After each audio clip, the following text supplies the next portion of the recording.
pada akhir zaman. Daniel sebenarnya adalah orang bijaksana kan?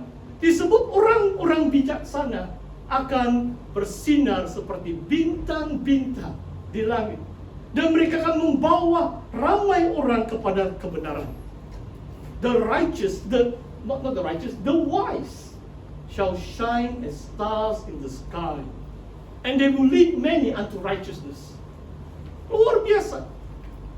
Maksudnya memimpin orang lain ke jalan kebenaran, menuntut hikmah. Doa pun dengan pengertian, akal budi, pray with understanding. Dan kita perlu bertumbuh dalam kebenaran firman Tuhan. Saudara, saya kesal. Saya sudah hamba Tuhan 1 hari bulan Desember ini tidak lama lagi. 28 tahun. Orang lain mungkin tidak bangga, tapi saya tetap bangga. Waktu saya menyembah Tuhan tadi, sebab saya sudah tulis sebuah buku dalam Kidung Agung. 1 bulan yang lalu, genap 1 bulan yang lalu, saya khotbah di Ulu Temani, satu gereja pedalaman cukup jauh, mudah 5 jam baru sampai perjalanan dari KK. Dan pastor itu bilang, wah 40 lebih tahun saya pastor, tidak pernah saya khotbah dari kitab Kidung Agung. Saudara tahu kitab Kidung Agung?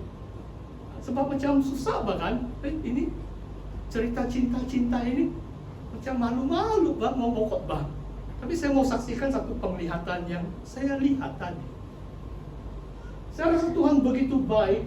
Tiba-tiba itu ayat dari Kidung Agung bab yang ke-6. Raja Salomo mengirim, dia menghantar kereta kuda untuk membawa gadis sulam kepadanya. Dan dalam puisi Kidung Agung itu, kereta kuda itu macam dibawa ke langit, dibawa di udara sampai orang katakan, hai Shulamite, kembalilah, come back. Orang yang melihatnya di bawah ke atas itu berseru agar dia kembali. Bukankah Allah kita mau mencurahkan kasih sayangnya kepada anak-anaknya? Dia mencurahkan rohnya untuk mengangkat roh kita bersama dengan dia. Dalam 1 Korintus mengatakan orang yang bersatu dengan Kristus adalah satu roh dengan dia. Luar biasa. Orang yang lahir dari roh adalah roh. Orang yang lahir dari daging adalah daging. Tidak mungkin orang yang lahir dari daging mewarisi kerajaan Allah. Tidak mungkin saudara melihat Yohanes 3 ayat 3.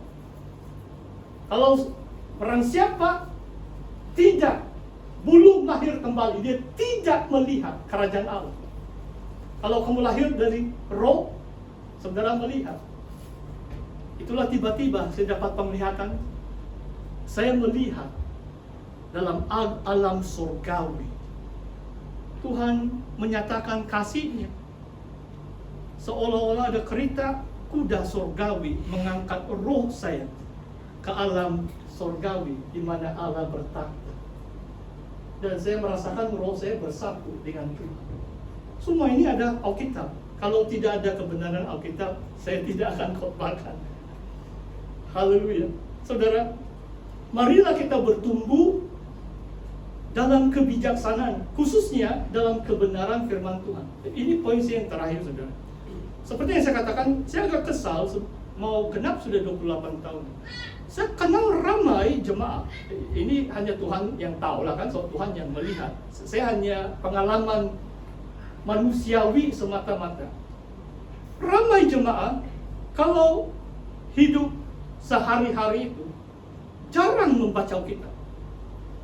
Sekarang cabaran dia adalah handphone pun saya pakai tablet, saya ada handphone.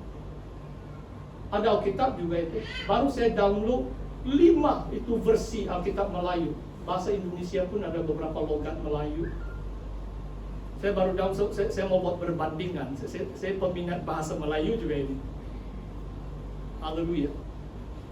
Tetapi sebab godaan dunia itu, kadang-kadang kalau baca Alkitab dalam handphone, paling-paling bertahan 5 menit, 50 menit TikTok, YouTube, lain-lain, K-pop, macam-macam. Jadi bagaimana kita jadi berhikmat? Bagaimana kita jadi instrumen misi Allah kepada dunia ini?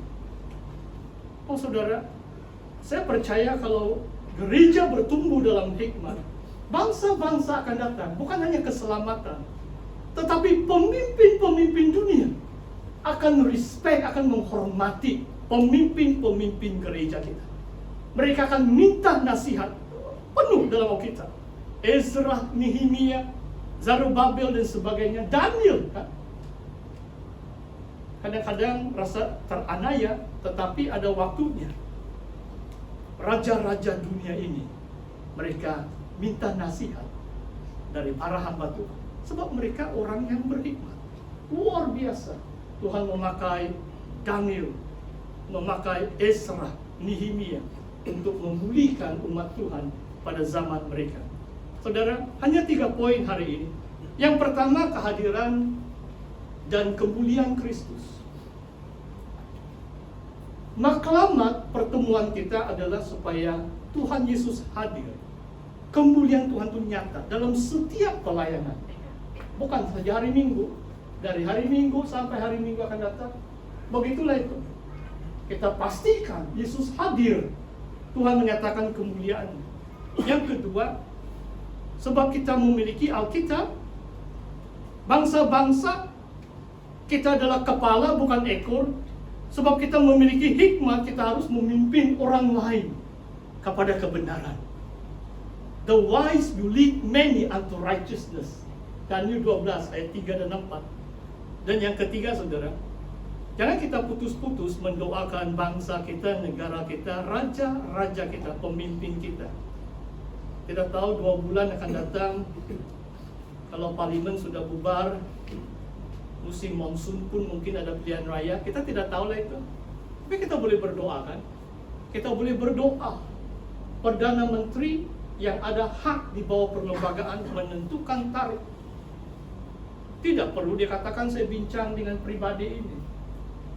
Dia harus ada pendirian di bawah undang-undang persekutuan supaya menasihatkan agung untuk membubarkan parlimen untuk masa hadapan negara dan bangsa kita. Amin. Mari kita berdoa. Saya minta team worship. Mari kita renungkan firman Tuhan saat ini. Saya minta pemimpin pujian juga. Mau kita nyanyi 2 lagu yang pertama tadi sebagai respon kita kepada firman Tuhan. Jadikan aku